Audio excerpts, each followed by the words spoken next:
6.3. Dean, could you tell me why you decided to take a gap year? I was working as an investment banker. It was a well-paid job, but it was a stressful environment. I thought a lot about it, and then 3 years ago, after I'd collected my bonus, I handed in my notice. I was 34. I had no definite plans, but a few days later, I was walking past a travel agency and I saw an advert for a round-the-world trip. I just went in and bought it. So, where did you go? Cuba first, then Mexico, then Australia, New Zealand, and Southeast Asia. What was the best bit? The complete freedom. Every day I woke up and thought, shall I stay here, go somewhere else, or even go home? I fell in love with New Zealand. And the worst? In Cuba, I was very sick. I checked into a smart hotel and was treated by a local doctor. I lost about 1/3 of my body weight and nearly came home. What do you do now? When I first got back, I joined an internet company. But when that wasn't going very well, I changed direction and set up a gardening business. It's not as well paid as banking, but I'm very happy.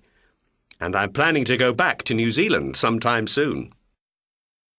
Alethea, you took a gap year a few years ago when you were 21 years old. Why did you do it then? I was a medical student in Madrid, and I was studying very hard and coming to the end of the first part of my studies. I was enjoying it a lot, and I could see my future working as a doctor in Spain and everything. I liked the idea, but I also knew that I wanted to get some wider experience and see what medicine was like in other countries outside Europe. We had a chance in our course to take an elective program, a year's work experience, so I said, yeah, I'd like to do it in Africa. Where exactly did you go? I went to Ghana and worked in a hospital in Accra, the capital, mainly just doing basic nursing duties, but it was fascinating. What did you like most about it? I suppose the fact that it was just so different, and also that I got to have more responsibility. I was working mainly in the maternity department, and one day, quite early on actually, I had to deliver a baby all by myself because I was the only one on duty. I was so frightened, but everything went well. That was definitely the best bit. And the worst? Not understanding the local language properly at the start. It can make you feel really lonely and a bit useless. My Spanish wasn't much use, but I had good English and French, and I soon picked up what I needed. But at the start, it was difficult. So what do you do now? Has the experience helped you? Definitely. I'm working in a big hospital in the maternity department, and I think every day I use a technique or something that I learnt in Ghana. Hortense, you were a teacher before you took your gap year, weren't you? Yes. I'd worked as a teacher for nearly 30 years, teaching science, and I took early retirement. Did you know what you wanted to do? I wanted to travel, but I also wanted to do something with conservation and use my knowledge of science. I had 1 or 2 options, but in the end I chose a placement in Malaysia, northern Borneo to be precise, working on a marine project to help conserve the coral reef. Why did you choose that? In my youth, I'd been a very keen diver, and I was in fact a qualified scuba instructor. The project involved a lot of diving, and I knew I probably wouldn't be able to do it for long. But they also needed instructors to train and supervise the younger volunteers, as well as work with the local people, giving basic teaching and raising conservation awareness. I just knew it was for me. So you went out to Malaysia for a full year? A year and a half in the end. Is that because you enjoyed it so much? That's right. The best thing was my first proper dive out on the reef. I hadn't dived for about 10 years, and it was just so spectacular.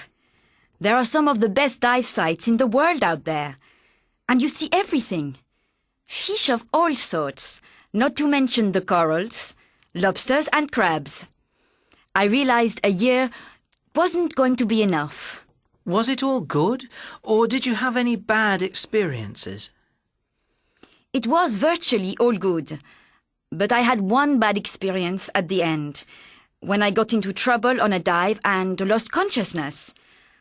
Luckily, I was with others, but it was the worst experience I'd had. Very scary. I thought to myself, I'm in my early 50s. I'd better slow down a bit. That's when I made the decision to come back. I gather you still do work for marine conservation. Yes, I give lectures and talks and try to recruit people for some of the projects going on around the world. 6.4. Hi, Claire. I know you're very busy, but could you do something for me? Yes, of course. Would you mind phoning Executive Travel Services to get some information? Not at all. Is it for your research trip to Spain? That's right. Eric and I need to visit quite a few places. Do you think you could find out about flights? Yes, that's no problem. Could you give me the details? Right. We want to go to San Sebastian first. I think the nearest airport is Bilbao, but do you mind checking that with them? No, of course not. If it is, would you like me to ask about flights to Bilbao? Yes, if you could, for Sunday the 2nd. So, London to Bilbao on Sunday the 2nd. Then we'd like to fly from Bilbao to Seville on Tuesday the 4th, and possibly from Seville to Valencia on Friday the 7th. Just a minute. Bilbao to Seville on Tuesday the 4th, and Seville to Valencia on Friday the 7th. Right, I've got that. After that, we want to go to Barcelona. I'm not sure which day yet. Can you get flight times for Saturday and Sunday? That's the 8th and 9th. Yes, I'll do that. And then we'll fly back to London on the Tuesday. Shall I get flight times from Barcelona? Thanks, Claire, but you needn't bother. There are plenty of flights between Barcelona and London. Good. That's everything. Well, that's quite a trip. Yes. I just hope that at the end of it we'll be able to remember who we met and where we met them. 6.5.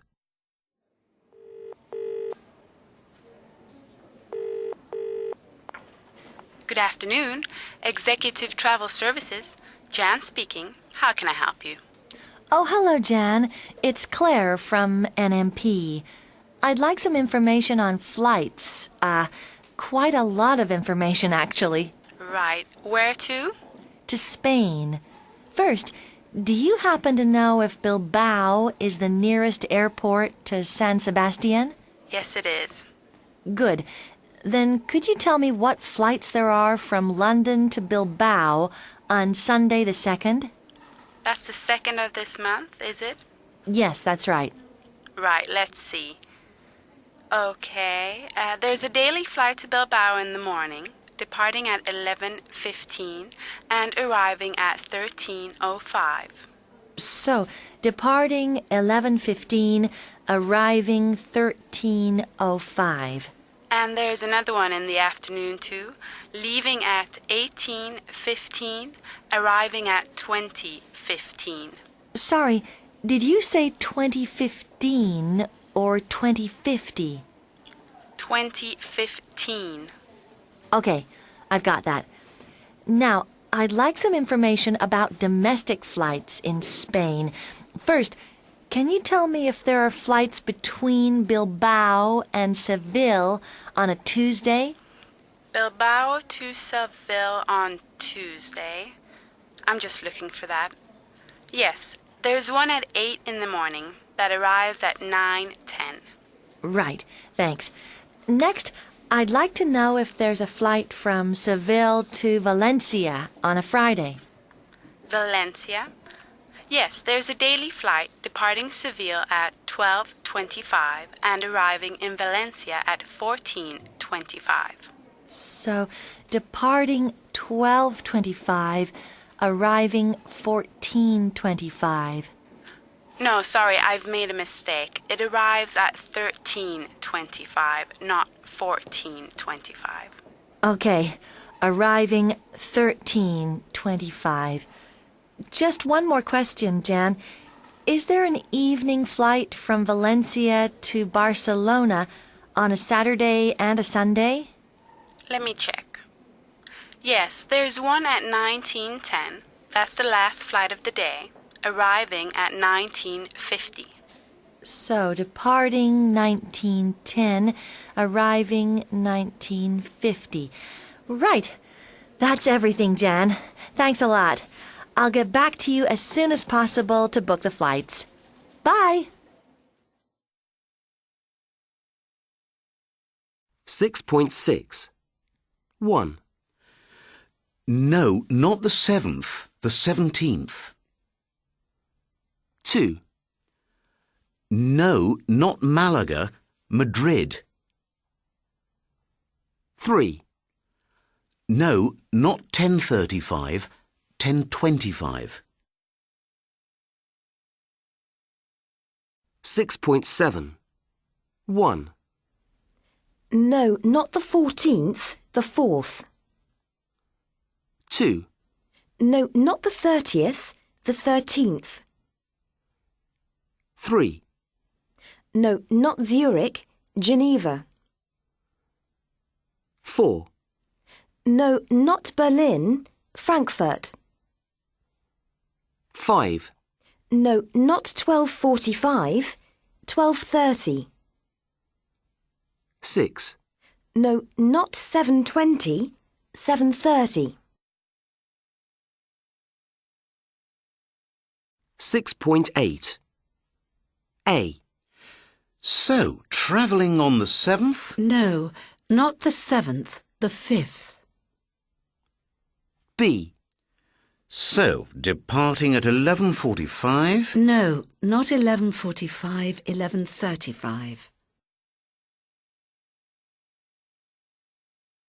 6.9. 1. So, travelling on the 13th of June? No, not the 13th, the 30th. 2. So, departing on the 9th of September?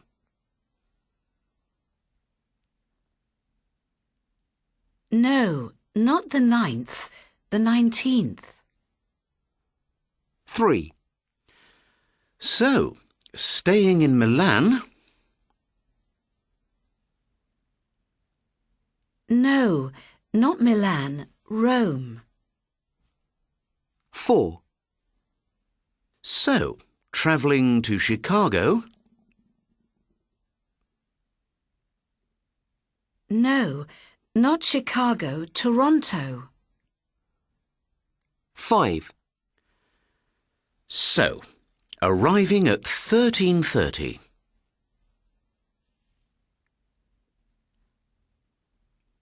No, not 13:30, 13:45. 6. So, arriving at 15:15. No, not 15:15, 15:50.